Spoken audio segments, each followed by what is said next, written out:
Hello, welcome to my channel. I'm Tiffany, a retired librarian turned homeschool mom, and this is Kaya. So, if you've been watching this January, Kaya is the doll that represents the Nez Perez or the Nimi Poo tribe. I have been covering her books. She has not been present. This is being filmed on Boxing Day, so this is 26. We just got her for Christmas, so she wasn't part of the other films, and I didn't have her when I was filming our short stories and our mysteries just a bit ago, so I didn't get her out of my daughter's bedroom. She is directly out of the box, so she is brand new. But she is here because we are going to be looking at a book that is connected to Native tribes, because as opposed to some of my other dolls, I don't have craft books, I don't have cookbooks or stuff like that for her because they were never made for her collection. So in this case, we're going to be looking at a book called Project 562, Changing the Way We See Native America. The author,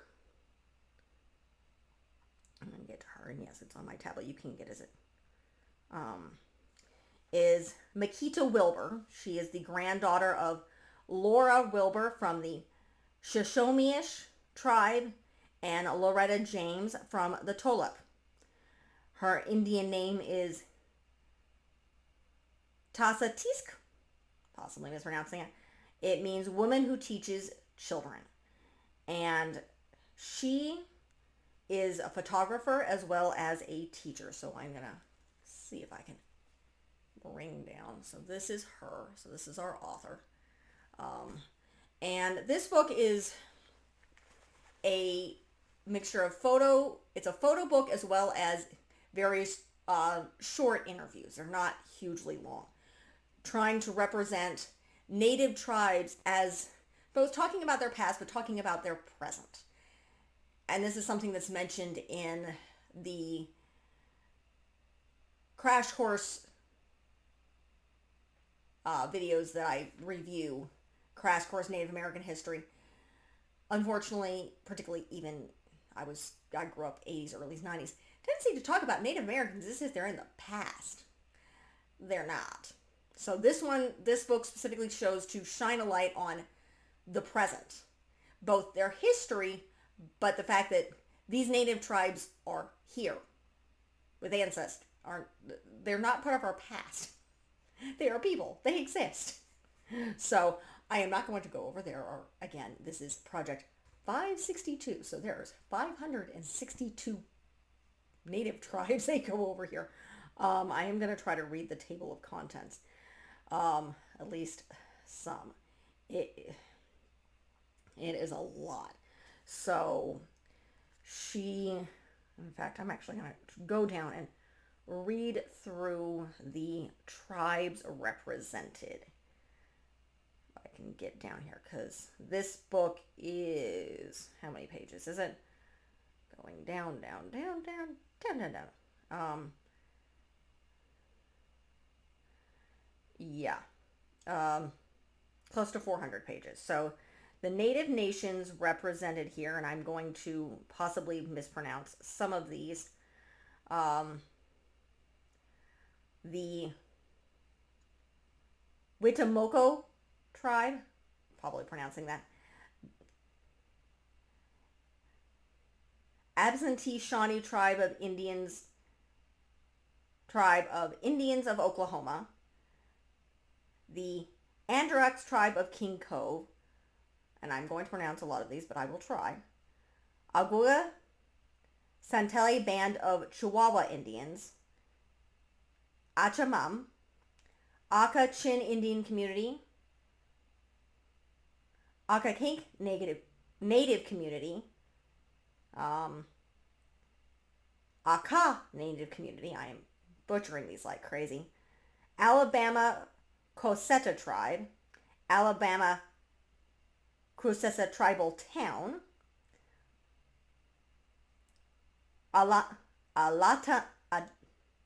Al-Atan village.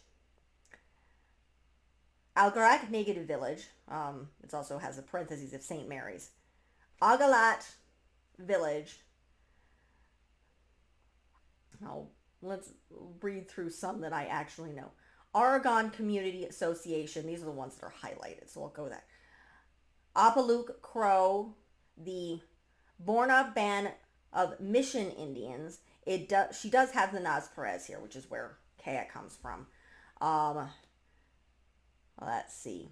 The Big Pine Paiute, the Bishop Paiute tribe, Blackfeet Nation, the Kadu Nation of Oklahoma, Central Council of the Tinting and Haida Indian tribes, Shamavu Indian tribes, Cherokee Nation, Cheyenne and Alpujo tribe, Cheyenne River Sioux tribe, the Choctaw, the Kuluk Indian Village, the Chilkoot Indian Association, the Chippewa Cree, the Comanche Nation, Confederated Salish and Kootenai tribes. The Salish are actually mentioned in her story. Confederated tribes and bands of the Yakama Nation, Confederated tribes of Coville, Confederated tribes of Warm Springs, Kashita tribe of Louisiana, Craig Tribal Association, Crow Creek Sioux tribe, Diana, Douglas Indian Association, Dry Creek Ranchera Band of Pomo Indians, Duwamish tribe, Eastern Band of Cherokee, Evansville Village, Fort Bucknap. There's a couple dashes here. We have Abyssiniboine, really butchering that, sorry. Gros Ventre. You also have the Fort Bidwell. Again, I'm doing the couple. These are just the highlighted thing. You had the Fort Mojave, the Fort Peck, dash the Assinnion and the Sioux. You have the wonderful Gabalino Tocavia tribe, the Grand Ronde tribes, Gridstone Indian Ranchera of the Winton Waliki Indians, Havasupai tribe, which I am familiar with because these are in Arizona, Ho-Chuk Nation, the Hona Indian Association, the Hopi tribe of Arizona, again, familiar with them, Hawalupai Indian tribe, I'm not going to pronounce this, it's a group of the Lakota, I can't pronounce the first word there, no idea what that is. Ione Band of Miwok Indians, the Jocara Apache, the Katoa Village, the Kespel Indian Community,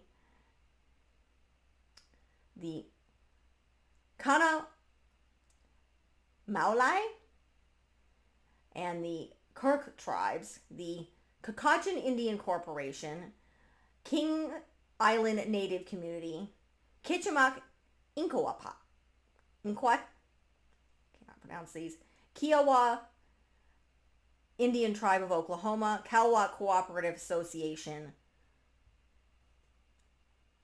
and there are so many more. There's literally,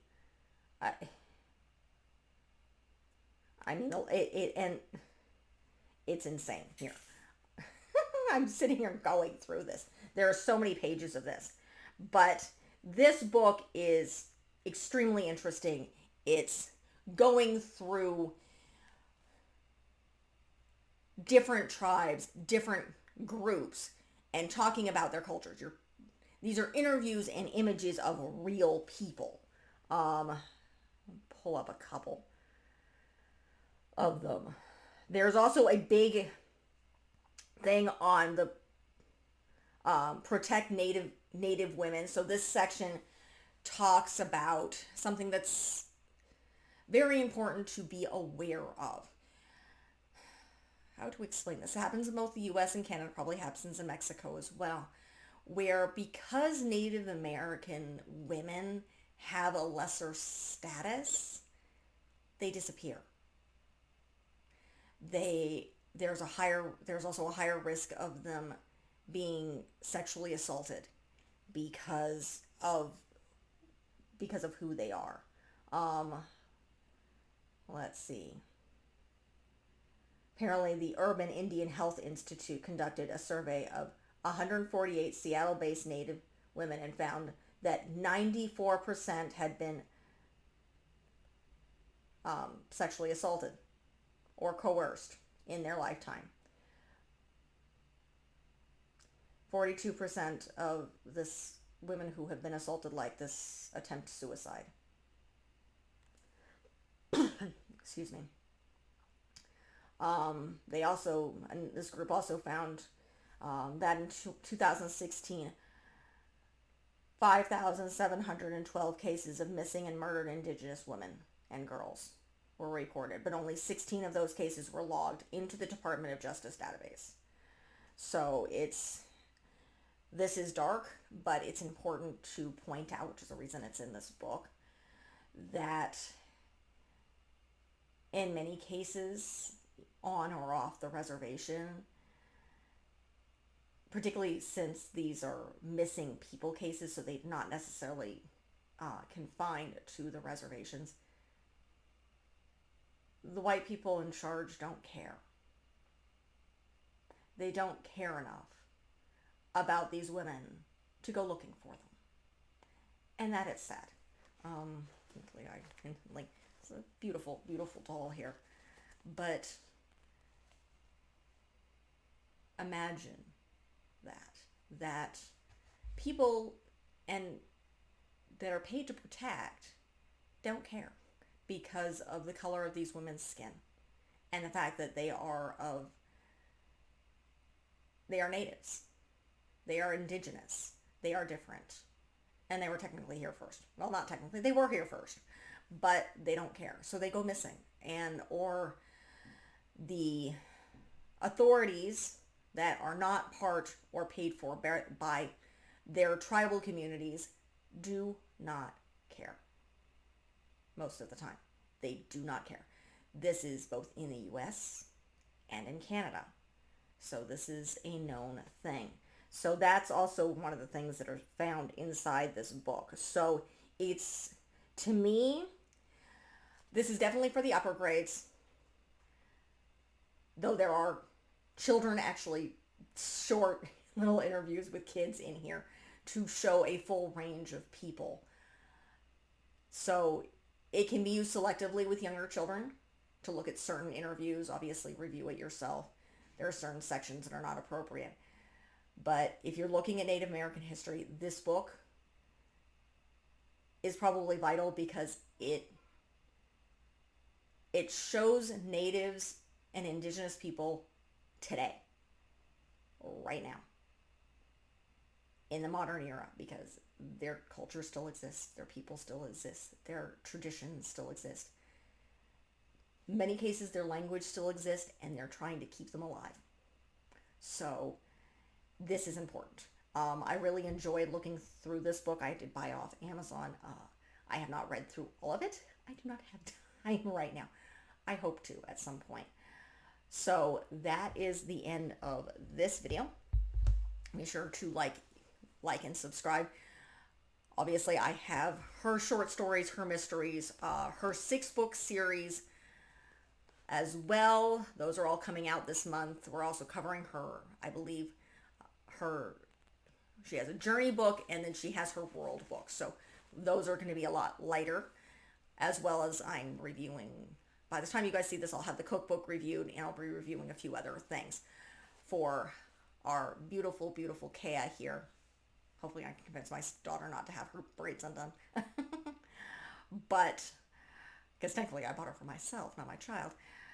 So, but check out the rest of those videos. I will probably have her join me with the other videos that I shoot after this point. This is, again, the 26th, so this is like 6 something in the evening as opposed to the short stories and the mysteries, which was earlier today. So, and really do check out this book. Again, the book is Project 562, Changing the Way We See Native America. So definitely check out this book. And it would be a great addition to a curriculum looking at American and U.S. history, because the indigenous people, like our beautiful, well, this is a doll, but nonetheless, they are part of our history. They are part of the history of the United States, and if you are looking, you cannot cut them out. They belong here. The good, the bad, the, oh dear God, what the heck did we do to these poor people? At least some of my ancestors, possibly. Not really. Uh, I don't know. My families didn't go much past the Appalachians. And some of them on my father's side weren't here yet. But again, I am of colonizer descent. And yeah, what the European colonizers did to the native tribes, and still occasionally still do to the native tribes, that hasn't quite ended yet, is horrific. So definitely check out. We will cover some of this. You can check out, I did reviews of Crash Course Native American History. Definitely check out that. That will be linked in my reviews of some of the episodes of that. And I do believe they're not quite done. I could be wrong with that Crash Course series. But like and subscribe. Leave a positive comment if you have one. We will continue with Kea in January. And then we will move on to the colonial era and the American Revolution. So I will see you next time. Thank you.